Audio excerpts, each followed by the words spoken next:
My dear brother, my dear sister, have you noticed how a funeral changes the air in a city? People drive slower, voices fall to a whisper. For a short while, the world remembers that life is fragile. Then the noise returns and we forget again. But maybe you haven't forgotten. Maybe you have felt a quiet tug, the sense that your own chapter is turning its final pages. It can be frightening, yet it can also be a mercy, because awareness is a gift that helps the heart prepare. Tonight, let us sit together calmly, kindly, and look for 7 gentle signs that a believer might be approaching the end of this worldly journey. These signs are not a verdict. They are lanterns on the road, reminders to turn back to Allah before the last breath leaves the lips. Sign 1, a sudden softness of heart. There are moments in life when something shifts deep inside your heart. You might not even notice it at first, but then suddenly things that never used to move you do. You hear the Quran being recited, and instead of just listening with your ears, you feel it land in your chest. A verse you've heard 100 times before now makes you pause, cry, reflect.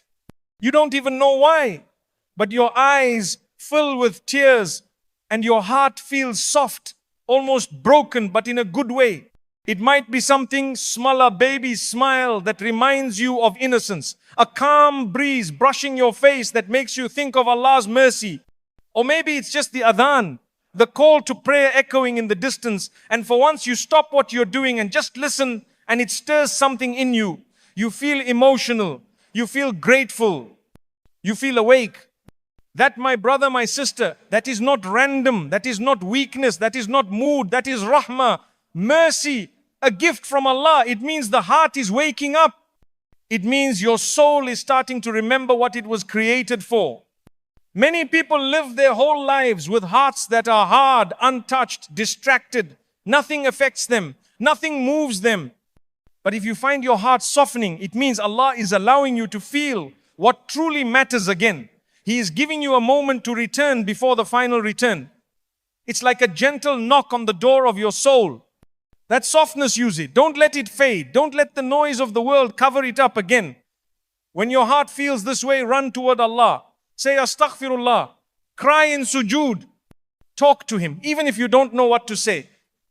Just be real with Him. Sometimes these moments are rare. Sometimes they come before major changes in your life. And sometimes they come to prepare you for your final moments, your meeting with the one who gave you this heart in the first place. So don't ignore it. Don't waste it.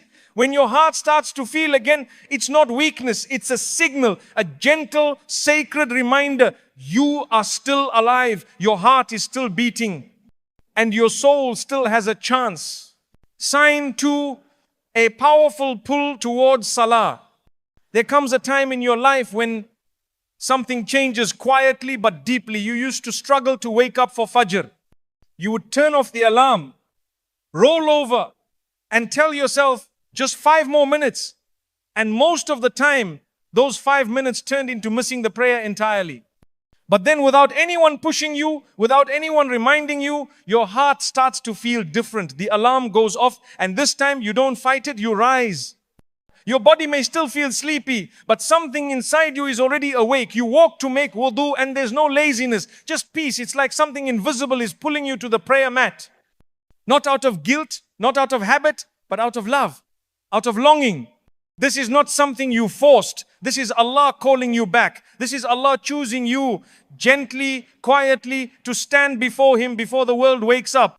Fajr becomes your moment of peace, not your struggle. The sujood, placing your head on the ground, feels like coming home. You stay there longer than usual. You cry, or maybe you don't. But inside something feels calm, whole, honest. The Prophet Muhammad ﷺ said, the closest a servant is to his Lord is in sujood. So when sujood starts to feel like safety instead of duty, like healing instead of routine, understand this, it is a gift. Not everyone gets it. Not everyone answers the call when it comes. But if you feel this pull towards salah, especially when no one is watching, it means Allah wants you near. It means He is giving you a private moment with Him before He calls you to your final meeting. So take it seriously. If you're finding yourself drawn to salah, if the prayer mat feels like comfort, if your day doesn't feel right without talking to Allah Haven, if it's just 2 minutes of whispering in sujood, then no, you are being guided. You are being prepared. And the one preparing you is the most merciful, who never turns away a heart that sincerely returns to Him. Sign 3, tiredness with empty talk. Sometimes you find yourself in the same places, around the same people, hearing the same kind of talk, but something feels different now. You're sitting among friends, they're laughing, talking, making jokes like always. But you don't feel like laughing, you try to smile, but it feels forced. Inside, you feel distant, like you've outgrown something you didn't even realize you were part of. They talk about people, gossip, drama, who's doing what, but your heart doesn't enjoy it anymore. It almost aches. The words feel heavy, tasteless. You sit there thinking, why are we even talking about this? What's the point? The jokes that once made you laugh now sound empty. The conversations that used to fill your time now feel like they're wasting it. This is not arrogance. This is not you becoming too good for others. This is your heart quietly whispering, you've changed and you're being called to deeper things now. Allah is softening you. You're beginning to care about what comes after this life. Your heart is no longer satisfied with small talk. It craves meaning. It wants to remember Allah. It wants to speak about things that matter, things that last, deeds, forgiveness, the day you return to Him. Jannah. These aren't just ideas anymore. They feel real to you now, important. So when you feel this shift, don't ignore it. Don't drown it in noise just to fit in again. Listen to it. Protect that feeling. Because that's how Allah pulls a person closer to Him gently, without force. You start to feel uncomfortable in places that used to feel fun. You begin to seek quieter moments. You want to be around people who remind you of the akhirah, not the dunya. And when you do speak, you find yourself wanting to say things that help, that heal, that matter. You'd rather be silent than say something that could harm someone. That is a sign of maturity, not just of the mind, but of the soul. When your heart no longer finds joy in useless words, it's a sign that Allah is polishing it, preparing it for something higher. Don't ignore that pull. Let your speech rise with your heart. Because the tongue is a reflection of what lives inside. And when the heart remembers Allah, the words naturally follow. Sign 4, an urgent need to seek forgiveness. There comes a point when your heart begins to feel heavy, not because of what others did to you, but because of what you may have done to others. You start to remember things you had buried deep, words you spoke in anger, a friend you hurt but never apologized to, a debt you never repaid, or a favor someone did for you that you never thanked them for. And now, these memories don't just pass through your mind, they linger. They knock gently but persistently, like they're asking you to do something before time runs out. This is not just guilt, it's not random. It's a sign, a gift, a whisper from Allah telling you to clean your record before it's sealed for good. You may find yourself suddenly wanting to send the message to someone you haven't spoken to in years. You might feel a strange discomfort every time you remember that unpaid loan, or how you never gave proper thanks to someone who helped you when you were struggling. That discomfort, that restlessness in your soul, it's mercy. It's Allah giving you the chance to make things right while you still can. The Prophet Muhammad ﷺ said, whoever wrongs his brother, let him seek pardon from him today, before a day when there will be no dinar, no dirham. That means, settle your debts now. Not just the financial ones, but also the emotional ones. Because on the day of judgment, we won't be paying each other back with money. We'll be paying with deeds, prayers, fasting, charity. All of it could be taken from you to pay for the harm you caused if you didn't make it right here. So when you feel the sudden urge to ask someone for forgiveness, don't ignore it. Don't tell yourself it's too late or too awkward. Allah's giving you a window to lighten your load. He's guiding your heart to peace before it faces Him. Even if the person never responds, even if they don't forgive you, what matters is that you tried, that you humbled yourself, that you cared enough to do your part. Because the day is coming when the book will be closed And on that day, you'll be grateful you responded when your heart told you to make things right. So if you're remembering someone you hurt or something you left unsettled, don't delay. While today is still in your hands, use it. It might be your last chance to heal a wound before it testifies against you. Sign 5, rekindling broken family ties. Sometimes out of nowhere, you start thinking about someone from your family that you haven't spoken to in a long time. Maybe it was an argument that ended in silence. Maybe harsh words were said. Maybe you blocked them out of your life because it just felt easier. But now, their name suddenly brings a feeling you can't ignore. Not anger, not pride, but something softer, heavier. A sense that it's time to fix what was broken. You start remembering moments from the past. The times they were there for you. The laughter you once shared. The way your hearts were connected before things fell apart. And even if you try to push the thoughts away, they keep coming back. Every time you lie down to rest, the silence feels louder. It's not just regret. It's a quiet, sincere invitation from Allah to reconnect before time runs out. You notice it's no longer as hard to say I'm sorry as it used to be. Your pride doesn't argue as much. Your ego feels smaller. The peace you're seeking means more than the last word you spoke. This shift in your heart is not random. It's not weakness. It's a beautiful sign that Allah is softening your heart for a reason. The Prophet Muhammad ﷺ taught us that family ties are sacred. He used the word Ar-Rahim, the Wumba name that shares the same root as Ar-Rahman, the most merciful. That alone tells us how much importance Allah places on maintaining family relationships. When you cut off a family member, you are cutting off a path to Allah's mercy. And when you reconnect, even with a small message, a simple gesture, you are reconnecting to something greater than the person. You are reconnecting to Rahmah, to divine mercy. Sometimes the person you need to reach out to is the one you least want to face. But the heaviness in your heart is a sign that Allah wants to heal you through that very act. He is giving you a chance to take a step toward peace in this world and peace in the next. So, if your heart feels that urgency to fix something, to reach out, to rebuild what was once broken, then delay it. Don't wait for a perfect moment. Life moves fast, and sometimes the door of opportunity doesn't stay open forever. One message, one phone call, one honest apology can change everything. And maybe, just maybe, that one act of humility and courage will be the reason Allah looks at you with extra mercy on the day when you need it most. Sign 6.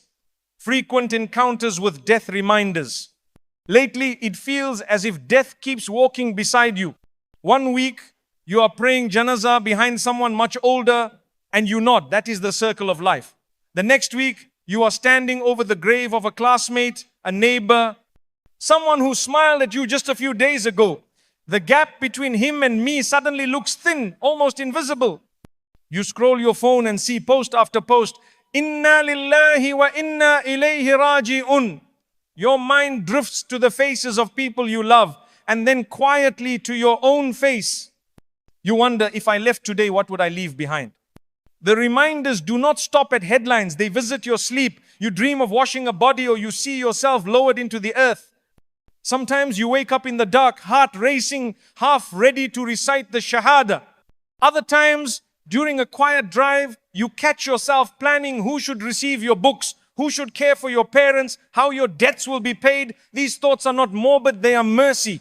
Allah is tilting the mirror so you can see the reality everyone else is too distracted to notice. Each reminder feels like a soft nudge. Pack your suitcase, the ticket is confirmed, only the departure time is hidden. So you start checking the pockets of your life. Are there prayers missing? Debts unpaid? Words you need to say to someone before silence takes over? The Quran repeats, every soul shall taste death. Taste is only a moment. After that moment, the next world begins, and the plate you bring forward will be filled only with your deeds. The Prophet ﷺ told us, remember often the destroyer of pleasure's death. Not to make us sad, but to polish our priorities. When the heart remembers the grave, grudges feel heavy, gossip sounds silly, and sins lose their shine. You find yourself choosing kindness because you may never get a second chance to fix a harsh word. You give charity because money looks safer in your book of deeds than in your bank account. You pray Fajr on time because you don't know if you will live to see the sunrise tomorrow. If funeral notices keep knocking on your door, open it, let the lesson enter, let it clean the dust of your intentions. Death is not the end, it is the border crossing. The wise traveler uses every breath here to make the welcome on the other side warm and bright. May these constant reminders not frighten you, but free you to live sincerely, love quickly, forgive easily, and meet Allah with a heart that is light. Sign 7, a quiet contentment with meeting Allah. There may come a day when you sit alone and feel something you cannot quite name. You have hopes, you have plans, but they seem lighter now, like suitcases you could set down at any moment. It is not depression and it is not laziness. It is a gentle stillness. You look at your achievements on earth and they feel small next to the thought of standing before the one who created you. Of course, there is a splash of fear. Every student feels nervous before the final exam, but beneath that tremble sits an unexpected peace, a quiet alhamdulillah that rises from the soul itself. This calm does not mean you dislike life. You still smile at children, you still sip tea with joy, you still work hard.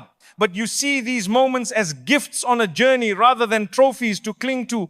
When someone praises you, the heart replies, all credit belongs to Allah. When someone offends you, the heart says, let it go. I am almost home.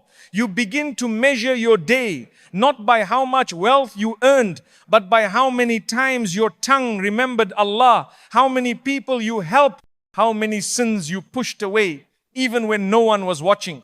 You find yourself drawn to quiet acts of worship. Dhikr feels like breathing fresh air.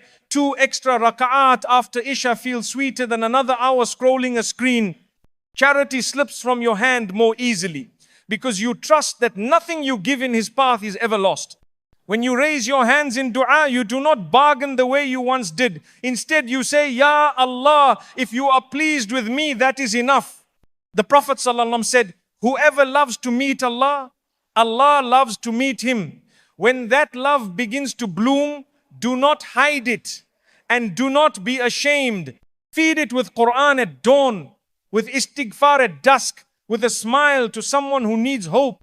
Remember the verse where Allah promises, for the friends of Allah there will be no fear nor will they grieve. Fear exists, yes, but grief melts because you know the destination is mercy. Picture a traveler who has finished packing.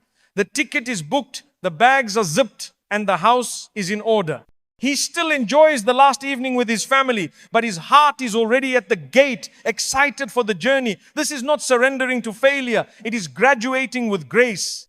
If you feel that readiness, thank Allah for polishing your heart until He could see His reflection inside it. Keep it shining with dhikr and good deeds, and when the time arrives, you will step forward not as someone losing the world, but as someone finally returning to the most loving host who has been waiting all along. My beloved listener, if you recognize even one of these signs, do not panic, respond. Add 2 extra rakahs tonight. Give a quiet charity no one knows about. Call your mother just to hear her dua. Place your head in sujood and empty every secret sin onto the prayer mat.